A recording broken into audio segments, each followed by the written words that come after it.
Hello दोस्तों, नमस्कार। Study अड्डा के यूट्यूब चैनल पे आप सभी का स्वागत है। आज हम लेके आए हैं ज्योग्राफी का पार्ट 8 एमसीक्यू टाइप का ये पार्ट है हमारा। इसके द्वारा हम भारत के जो कृषि से संबंधित क्वेश्चंस हैं उनको देखेंगे। ये क्वेश्चंस विभिन्न परीक्षाओं में पूछे जा चुके हैं और हमारा जो आने वाला यूपीएसआई और सीजीएल का एग्जाम है उसके लिए बहुत ही इंपॉर्टेंट रखते हैं। इन क्वेश्चंस के माध्यम से कृषि के हम अन्य टॉपिक्स जो हैं कृषि से संबंधित उनके बारे में भी डिटेल से चर्चा करेंगे।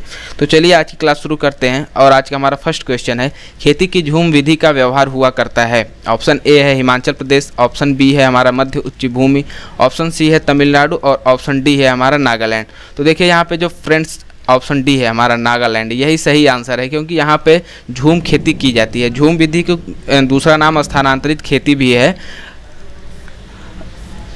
और स्थानांतरित खेती कृषि इस प्रकार की कृषि पद्धति है कि इसमें पहले खेती करने के लिए वन भूभाग को साफ कर दिया जाता है, फिर कुछ वर्ष तक यहाँ पर खेती करेंगे और जब मिट्टी की उर्वरता कम होने लगती है तो उस स्थान को छोड़ के दूसरे स्थान की तरफ बढ़ जाते हैं। इसीलिए इसे हम स्थानांतरित खेती कहते हैं। ये हमारे जो नागालैंड पूर्वोत्तर के राज्य हैं उनमें ये विशेष रूप से प्रचलित है। आज भी कुछ पाए जाते हैं स्थानांतरित खेती के उदाहरण, और इन्हें स्थानांतरित खेती को पूर्वोत्तर राज्यों में झूम विधि से खेती भी कहा जाता है। तो हमारा यहाँ ऑप्शन डी होगा नागालैंड में। हमारा नेक्स्ट क्वेश्चन है, निम्नलिखित में से कौन सी एक फसल रोपण फसल नहीं है? ऑप्शन ए चाय, ऑप्शन बी कहवा, ऑप्शन सी रबड़ और ऑप्शन डी ईख। तो ये देखिए फ्रेंड्स, जो विभाजन किया गया है फसल उगाने के आधार का जो विभाजन किया गया है उसके अंतर्गत जो हमारी ईख है ये जो है रोपण फसल के अंतर्गत नहीं आती है। जो और बाकी ये जो तीनों ऑप्शन है ए बी सी, ये तीनों ऑप्शन ही फसल रोपण के अंतर्गत आते हैं। तो यहाँ पे ऑप्शन हमारा डी होगा ईख। ईख जो है रोपण फसल के अंतर्गत नहीं आती है। भारत में गेहूं की निम्न जातियों में से किसकी खेती की जा रही है? ऑप्शन ए है इमेर, ऑप्शन बी है ब्रेड, ऑप्शन सी है क्लब गेहूं, ऑप्शन डी है डुमरो गेहूं। देखिए फ्रेंड्स, जो क्लब गेहूं है इसको छोड़कर बाकी जो तीनों हैं ये इनकी खेती भारत में की जा रही है, लेकिन सबसे ज़्यादा खेती यहाँ पे ब्रेड गेहूं की जाती है। तो उस हिसाब से हम देखें तो हमारा ऑप्शन बी सही होगा, ब्रेड गेहूं। सबसे ज़्यादा खेती किसकी की जा रही है? ब्रेड गेहूं की। हमारा नेक्स्ट क्वेश्चन है, भारत में वह कौन सा राज्य है जो गेहूँ की खेती नहीं करता है? भारत में कौन सा राज्य है जो गेहूँ की खेती नहीं करता है? तो देखिए, जो चावल है ये भारत का सबसे प्रमुख फसल है, खाद्यान्न फसल है। चावल के बाद जो दूसरा हमारा आता है वो गेहूँ आता है। और गेहूँ हमारा जो क्षेत्र है गेहूँ का पंजाब, हरियाणा और पश्चिमी उत्तर प्रदेश में की जाती है। और जबकि इसमें जो क्वेश्चन पूछा हुआ है कि जो गेहूं का खेती नहीं करता है वो राज्य पूछा हुआ है, यहाँ पे हमारा ऑप्शन होगा डी तमिलनाडु। तमिलनाडु में गेहूं की खेती नहीं की जाती है, ये हमारा तमिलनाडु है। और इसके अलावा जो हमारा पंजाब हरियाणा, जो हमारा पंजाब है, हरियाणा है और उसके बाद हमारा पश्चिमी उत्तर प्रदेश का हिस्सा है, इन तीनों जगहों पे और भी जो बिहार है यहाँ पे भी खेती की जाती है हमारे गेहूं की। लेकिन जो हमारा केरल और तमिलनाडु जो तटवर्ती राज्य हैं दोनों, उनमें जो है गेहूं की खेती नहीं की जाती है। हमारा नेक्स्ट क्वेश्चन है फ्रेंड्स, मध्य प्रदेश विशालतम उत्पादक है। ऑप्शन ए है कपास का, ऑप्शन बी है तिलहन का, ऑप्शन सी है दालों का और ऑप्शन डी है मक्का का। फ्रेंड्स देखिए, यहाँ जो कुल खाद्यान्न के विषय में देखा जाए, जो दलहन हमारा होता है उसमें प्रथम स्थान हमारा मध्य प्रदेश का है। मध्य प्रदेश में सर्वाधिक दलहन पाया जाता है। दूसरे स्थान पे आ जाएगा हमारा राजस्थान और तीसरे स्थान पे है हमारा महाराष्ट्र। तो इस हिसाब से हमारा जो है मध्य प्रदेश विशालतम उत्पादक है दालों का। जो दलहन फसल है उसका उत्पादक हमारा मध्य प्रदेश है मुख्य रूप से। अब देखा जाए तो जो हमारा ये है मध्य प्रदेश, दूसरे स्थान पे है हमारा राजस्थान और तीसरे स्थान पे है हमारा महाराष्ट्र। ये तीनों ही जो है दलहन की खेती के लिए प्रसिद्ध हैं। और जबकि कुल खाद्यान्न, ये चार्ट है, इस चार्ट में देखिए आप, कुल खाद्यान्न के मामले में हमारा सबसे नंबर 1 पर है उत्तर प्रदेश, दूसरे पे है पंजाब और तीसरे पे है अरुणाचल प्रदेश, जो कुल खाद्यान्न के मामले में है। और जो हमारा कुल तिलहन है उसमें भी मध्य प्रदेश प्रथम स्थान, दूसरा राजस्थान और तीसरा हमारा है गुजरात। और जो मोटे अनाज के रूप में जैसे मक्का और ये सब जो चीज़ें आती हैं उनमें हमारा राजस्थान पहले नंबर पे है, दूसरे पे कर्नाटक है और तीसरे पे आंध्र प्रदेश है। तो चलिए, यहाँ तो हमारा ऑप्शन सी सही होगा, मध्य प्रदेश विशालतम उत्पादक है दालों का। और हमारा नेक्स्ट क्वेश्चन है, इनमें से किसकी खेती में काट छांट अनिवार्य अंग होती है? इसमें से किसकी खेती में काट छांट अनिवार्य अंग होती है? तो देखिए जो हमारी फ्रेंड्स ये चाय की खेती है, ये चाय की खेती के लिए सबसे ज़्यादा आवश्यकता होती है काटने छाँटने की, क्योंकि काटने छाँटने के बाद ही नई पत्तियाँ आती हैं, नए कोपले आते हैं। इसीलिए यहाँ पे हमारा ऑप्शन डी सही होगा, चाय। हमारा नेक्स्ट क्वेश्चन है, चाय की खेती होती है, ऑप्शन ए है पर्वत पर, ऑप्शन बी है पठार पर, ऑप्शन सी है पर्वतीय घाटी में, और ऑप्शन डी है हमारा पहाड़ी ढाल पर। तो देखिए फ्रेंड्स यहाँ पे जो हमारा ऑप्शन डी है पहाड़ी ढाल, यही सही आंसर है, क्योंकि पहाड़ी ढाल पे खेती करने का मुख्य कारण ये है कि यहाँ पे जो ढाल के कारण होता है वहाँ उसके कारण पानी रुकता नहीं है, जड़ों में चाय की जो पौधा होता है उसकी जड़ों में पानी रुकता नहीं है। तो इसलिए हमारा जो ऑप्शन डी है पहाड़ी ढाल, ये सबसे उपयुक्त आंसर है।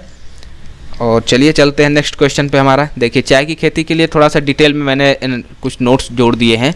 तो पहाड़ी ढलानों पर की जाती है, पानी लगना नहीं चाहिए। इसकी खेती के लिए अधिकतम वर्षा 150 से 250 सेंटीमीटर तक होनी चाहिए, लेकिन ये वर्षा का पानी इसके जड़ में इकट्ठा नहीं होना चाहिए, और उसके लिए उच्च तापमान की भी आवश्यकता होती है, जो कि 24 से 30 डिग्री तक रहता है। और इसकी जो मिट्टी होती है वो हरी गंधक युक्त होती है। ये सभी परिस्थितियाँ हमें पहाड़ी ढालों पर आसानी से मिल जाती हैं, तो इसलिए हमारा ऑप्शन डी है यहाँ पे पहाड़ी ढाल पर। हमारा नेक्स्ट क्वेश्चन है, निम्न राज्यों में से किस राज्य में सबसे ज़्यादा चाय के बागान हैं? निम्न राज्यों में से किस में सबसे ज़्यादा चाय के बागान है? तो देखिए चाय के लिए सबसे प्रसिद्ध हमारा है असम। असम में सबसे ज़्यादा उत्पादन होता है, और यहाँ पे भी असम में उत्पादन की कंडीशन ये है कि जो कुल उत्पादन है उसका 50% यहीं से होता है, असम से ही, क्योंकि यहाँ पे सबसे ज़्यादा चाय के बागान पाए जाते हैं। दूसरे नंबर पे हमारा आता है पश्चिम बंगाल। पश्चिम बंगाल के क्षेत्र में है दार्जिलिंग, कूच बिहार, ये जो स्थान है इसके पश्चिम बंगाल के, यहाँ पर चाय की खेती की जाती है। जो हमारा उत्तराखंड है इसका गढ़वाल, कुमायूं और नैनीताल क्षेत्र, उत्तराखंड का गढ़वाल, कुमायूं और नैनीताल क्षेत्र, यहाँ पे भी खेती की जाती है चाय की। और झारखंड तथा हिमाचल प्रदेश की जो कुल्लू घाटी है, हिमाचल प्रदेश की हमारी कुल्लू घाटी, वो भी चाय की खेती के लिए प्रसिद्ध है। लेकिन जो सर्वाधिक उत्पादन के मामले में देखा जाए तो हमारा असम जो है सबसे नंबर 1 पे आता है, क्योंकि यहाँ पे टोटल का 50% उत्पादन होता है। चलिए हम चलते हैं नेक्स्ट क्वेश्चन पे। हमारा नेक्स्ट क्वेश्चन है, सोपान कृषि कहाँ की जाती है? सोपान कृषि कहाँ की जाती है? पहाड़ों के ढलानों पर, ऑप्शन ए है, ऑप्शन बी है हमारा शुष्क क्षेत्रों पे, ऑप्शन सी है छतों पर, और ऑप्शन डी है हमारा पहाड़ी चोटी पर। तो देखिए जो हमारी कृषि पद्धतियां हैं इनका सबसे मुख्य कारण है ये कि मृदा का अपरदन कैसे रोका जाए। जो सोपान की कृषि है ये पहाड़ी ढलानों पे की जाती है, सीढ़ीनुमा आकार के बनाकर। सोपान का मतलब होता है सीढ़ीनुमा आकार, सीढ़ीनुमा आकार बना के खेती की जाती है ताकि यहाँ पे मृदा अपरदन कम हो। तो यहाँ पे ऑप्शन हमारा ए सही होगा, पहाड़ों के ढलानों पर। हमारा नेक्स्ट क्वेश्चन है, भारत में निम्न में से किस क्षेत्र से सीखकर तंबाकू, कसावा, अनानास की खेती करना शुरू किया था? तो देखिए फ्रेंड्स यहाँ पे जो क्वेश्चन पूछ रहा है ये पूछ रहा है कि भारत ने किससे सीखा है तंबाकू, कसावा और अनानास की खेती करना। ऑप्शन ए है पैसिफिक द्वीप समूह, ऑप्शन बी है अफ्रीका, ऑप्शन सी है दक्षिणी अमेरिका, और ऑप्शन डी है चीन। तो यहाँ फ्रेंड्स जो ऑप्शन सी है दक्षिणी अमेरिका, यही सही आंसर होगा, क्योंकि तंबाकू का उद्भव स्थान जो है दक्षिणी अमेरिका को ही कहा गया है। और ऐसा माना जाता है कि जो पुर्तगाली थे वही जो है तंबाकू को भारत में लाए थे। जो हमारा कृषि एवं खाद्य संगठन है वो उसके हिसाब से जो आंकड़ा जारी होता है उसके हिसाब से भारत का स्थान चीन के बाद द्वितीय स्थान है। तंबाकू उत्पादन में चीन के बाद भारत का दूसरी स्थान है। और जो हमारा अनानास है इसकी भी खेती दक्षिण अमेरिका के द्वारा ही हमने सीखी है। तो यहाँ पे ऑप्शन हमारा सी हो गया, दक्षिण अमेरिका। चलिए चलते हैं नेक्स्ट क्वेश्चन है फ्रेंड्स, भारत में फसलों के कुल क्षेत्र में से अधिकतम किसकी खेती के लिए प्रयोग में आता है? भारत का जो फसलों का कुल क्षेत्र है उसमें से अधिकतम किसकी खेती के लिए प्रयोग में आता है? तो देखिए फ्रेंड्स जो भारत की कुल कृषि भूमि है उसमें जो है सबसे ज़्यादा खाद्यान्नों की खेती की जाती है, और खाद्यान्नों में सबसे ज़्यादा जो है चावल प्रथम है। सबसे ज़्यादा चावल उत्पादन होता है भारत में। हालांकि विश्व में इसका देखा जाए तो चीन के बाद दूसरा स्थान है, चीन का पहला स्थान है, लेकिन जो भारत की प्रमुख फसल है वो धान ही है। धान के अंतर्गत चावल के अंतर्गत देखिए लगभग जो भारत का खाद्यान्न के अंतर्गत आने वाले कुल क्षेत्र हैं उसका 47% भाग पर चावल की खेती की जाती है। जो 47% भाग है उसके पर चावल की खेती की जाती है हमारी। और चावल जो हमारा उत्पादन होता है उसमें प्रमुख हैं पूर्वी उत्तर प्रदेश, बिहार, पश्चिम बंगाल और पंजाब। जो हमारा पूर्वी उत्तर प्रदेश का क्षेत्र है, बिहार का क्षेत्र है, पश्चिम बंगाल है और पंजाब, ये तीनों जो चारों हमारे क्षेत्र हैं यहाँ पर मिलाकर कुल लगभग जो खाद्यान्न उत्पादन का क्षेत्र है उसमें 47% पर खेती होती है। और प्रमुख राज्यों में पंजाब, उत्तर प्रदेश, बिहार और पश्चिम बंगाल आते हैं। और हमारा नेक्स्ट क्वेश्चन है, भारत में उगाई जाने वाली अधिकतर कॉफ़ी की किस्म क्या है? भारत में उगाई जाने वाली अधिकतर कॉफ़ी की किस्म क्या है? देखिए, जो भारत में अरेबिका है, ऑप्शन सी हमारा अरेबिका यही सही आंसर है, क्योंकि भारत में उगाई जाती हैं 2 तरह की कॉफ़ियाँ। कॉफ़ी की प्रजाति 2 पाई जाती है भारत में, जो पहला है अरेबिका, दूसरा है रोबस्टा। जो हमारा अरेबिका है ये कुल क्षेत्र का लगभग 60% अरेबिका की खेती होती है, और दूसरा जो होता है रोबस्टा, वो शेष बचे जो 40% क्षेत्र है उस पर रोबस्टा की खेती की जाती है। तो यहाँ पे जो हमारा ऑप्शन सी है यही सही आंसर है, अरेबिका। हमारा नेक्स्ट क्वेश्चन है, भारत में कॉफ़ी का अधिकतम उत्पादन करने वाला राज्य का नाम क्या है? भारत में कॉफ़ी का अधिकतम उत्पादन करने वाला राज्य, देखिए फ्रेंड्स, यहाँ पे जो कर्नाटका है आंसर वही हमारा सही है, क्योंकि कर्नाटका में लगभग 68% केवल जितना उत्पादन है भारत का कुल उत्पादन, उसका 68% जो है केवल कर्नाटका से होता है, जबकि शेष जो बचा हुआ है उसमें 21% केरल, और जो बचे हुए क्षेत्र हैं उसमें तमिलनाडु, महाराष्ट्र, पश्चिम बंगाल और आंध्र प्रदेश आते हैं। और ये हमारा कर्नाटका है, यहाँ पे 68%, और उसके बाद केरल का स्थान आता है, सेकंड पे केरल का स्थान आता है। और शेष प्रतिशत में तमिलनाडु हो गया हमारा, महाराष्ट्र हो गया, ये तमिलनाडु हो गया हमारा, महाराष्ट्र हो गया, और पश्चिम बंगाल जो क्षेत्र है इसके अंतर्गत बाकी परसेंटेज का उत्पादन किया जाता है। तो हमारा ऑप्शन यहाँ पे हो गया 68% के साथ कर्नाटका नंबर 1 पे है भारत में उत्पादन करने वाला। और हमारा अगला क्वेश्चन है, काफ़ी होती है एक, ऑप्शन ए है उपोष्ण झूप, ऑप्शन बी है हमारा उष्ण शीतोष्ण झाड़ी, ऑप्शन सी है उष्ण कटिबंधीय झाड़ी, और ऑप्शन डी है हमारा शीतोष्ण झाड़ी। तो यहाँ पे फ्रेंड्स जो हमारा ऑप्शन सी है उष्ण कटिबंधीय झाड़ी यही सही आंसर है, क्योंकि इस और जो कॉफ़ी होती है इसका जो बीज होता है उसी को पीसकर एक पेय के रूप में यूज किया जाता है। हम लोग ये जो झाड़ी है उष्ण कटिबंधीय झाड़ी के रूप में होती है, इसमें बीज जो पाया जाता है उसी को पीसकर हम कॉफ़ी के रूप में पीते हैं और यूज करते हैं उसी को, और जिसे जो है हम लोग कॉफ़ी कहते हैं। ये एक झाड़ी है, मूल रूप से देखा जाए तो ये एक उष्णकटिबंधीय झाड़ी है। जो हमारा अगला क्वेश्चन है, जायद मौसम में उगाई जाने वाली फसल है, जायद मौसम में उगाई जाने वाली फसल है। तो सबसे पहले ये जान लेना ज़रूरी है कि जायद की फसल कब से कब होते हैं, जो हमारा समय है जायद की फसल का वो कब से कब है। तो देखिए फ्रेंड्स, ये हमने एक चार्ट दिया हुआ है, इसके हिसाब से जायद की फसल अप्रैल से लेकर जून तक, अप्रैल से जो जून का क्षेत्र है इसमें जो है जायद की फसल उगाई जाती है। जायद की फसल में हमारी वनस्पतियाँ आती हैं, सब्जियाँ आते हैं, फल आते हैं और चारा फसलें जो आती हैं। ये जो उत्तर भारत का प्रमुख फसलें हैं इसमें वनस्पति, सब्जियाँ, फल और चारा फसलें आती हैं। तो हिसाब से देखा जाए तो हमारा फल के हिसाब से ऑप्शन जो हमारा बन रहा है वो ऑप्शन हमारा बन रहा है ए, तरबूज की जो खेती है ये जायद मौसम में उगाई जाने वाली फसल है। और जो हमारा देखिए यहाँ फ्रेंड जो खरीफ की फसल है ये जून से सितंबर में, जो हमारी रबी की फसल है ये अक्टूबर से मार्च में आती है। खरीफ के अंतर्गत हमारा चावल, कपास, बाजरा और मक्का, ज्वार, अरहर आते हैं। और रबी की फसल के अंतर्गत हमारा गेहूँ, चना, तोरई, सरसों और जौ के आते हैं। तो यहाँ पे हमारा ऑप्शन क्या होगा, ऑप्शन ए तरबूज, तरबूज जायद के मौसम में उगाई जाने वाली फसल है। और हमारा अगला क्वेश्चन है, अंतर्वर्ती फसल या जायद फसल है। पिछले क्वेश्चंस में ही हमने चर्चा की थी कि जायद फसल कब से कब उगाई जाती है, क्या उसका डिटेल क्या है। तो देखिए फ्रेंड्स जो हमारा ऑप्शन बी है यहाँ पे, प्रतिस्थापित फसलें जो तब रोपित की जाती है जब नियमित फसल उगने में असफल हो जाए। देखिए जो जायद का हमारा मौसम है उसके उस समय जो है हमारी नियमित फसल कोई नहीं रहती है। जितनी भी हमारी नियमित फसलें हैं जैसे धान, गेहूँ या गन्ना, ये सब जितनी भी फसलें हैं उस समय कोई भी फसल उगाई नहीं जाती है।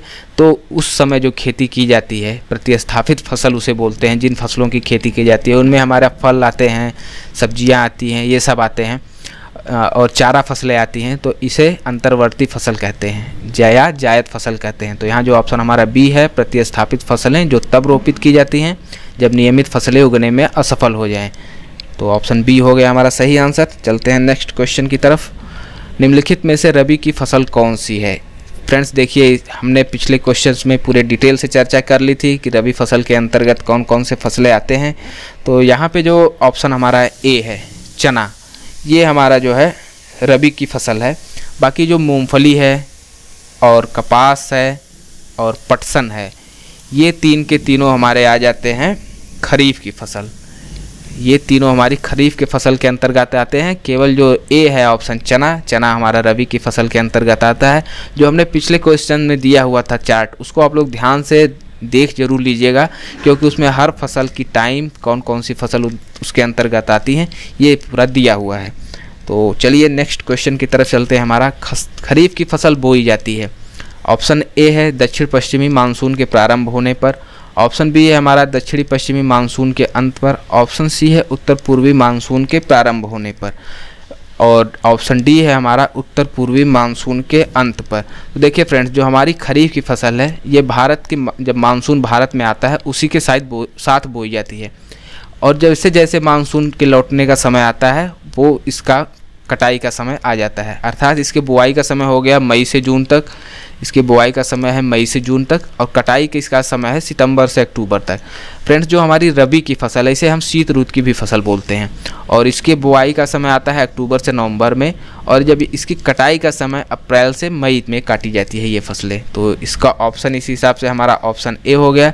दक्षिणी पश्चिम मानसून के प्रारंभ होने के साथ इसकी कटाई होती है, और मानसून के जब लौटने का समय होता है तब इसकी कटाई प्रारंभ की जाती है। तो चलिए फ्रेंड्स, चलते हैं हम नेक्स्ट क्वेश्चन की तरफ। सरसों के बीज का सबसे अधिक उत्पादन करने वाला राज्य है। सरसों के बीज का सबसे अधिक उत्पादन करने वाला राज्य है। तो यहाँ फ्रेंड्स, जो हमारा आंकड़ा दिया हुआ है उसके हिसाब से नंबर 1 पे हमारा राजस्थान है, नंबर 2 पे मध्य प्रदेश है, और नंबर 3 पे है हरियाणा। तो यहाँ पे इस हिसाब से हमारा ऑप्शन हो गया बी सही। पहला स्थान राजस्थान का, दूसरा स्थान मध्य प्रदेश का, और तीसरा स्थान हमारे हरियाणा का है। और चलते हैं हम नेक्स्ट क्वेश्चन की तरफ। पठार की स्थलाकृतिक आदर्श है। पठार की स्थलाकृति किस चीज़ के लिए आदर्श है? खेती के लिए नंबर 1 ऑप्शन, ऑप्शन बी है हमारा वानिकी के लिए, ऑप्शन सी है हमारा खनन के लिए, और ऑप्शन डी है हमारा जल विद्युत के उत्पादन के लिए। देखिए फ्रेंड्स, जो हमारी पठार हैं वो सामान्यतः खनिज के बहुत बड़े भंडार होते हैं, और खनिज की पर्याप्तता के कारण ही ये जो खनन हमारा होता है, खनन के लिए सबसे उपयुक्त होते हैं। जहाँ खनिज रहेगा खनन वहीं पे होना है। तो इस हिसाब से हमारा देखा जाए तो पठार की स्थलाकृति आदर्श है खनन कार्यों के लिए। और पठार की स्थलाकृति खनन के साथ साथ वानिकी के लिए भी रहती है, लेकिन ये पठार की जलवायु पर निर्भर करता है कि वो वानिकी के लिए उपयुक्त है या नहीं है। लेकिन जो हमारा खनन ऑप्शन है सी, ये सबसे सही ऑप्शन है खनन के लिए, क्योंकि ये खनिज के रूप में पर्याप्त होते हैं और वहाँ पे खनन किया जाता है। फ्रेंड्स, ये था हमारा आज का लास्ट क्वेश्चन, और इस क्वेश्चन के साथ ही ये जो पार्ट 8 है हमारा, ये यहीं पे समाप्त होता है। और नेक्स्ट पार्ट में हम कृषि से जो कुछ बचे हुए पार्ट्स हैं, टॉपिक हैं, कुछ क्वेश्चंस हैं, उनको लेकर आएंगे। तो फ्रेंड्स, आज के लिए बस इतना ही। Thank you. और हाँ, इस वीडियो को अगर आप लाइक कर रहे हैं, शेयर कर रहे हैं, तो हमारे लिए बहुत ही अच्छा रहेगा। तो प्लीज़ इसे लाइक और शेयर करना ना भूलें। Thank you.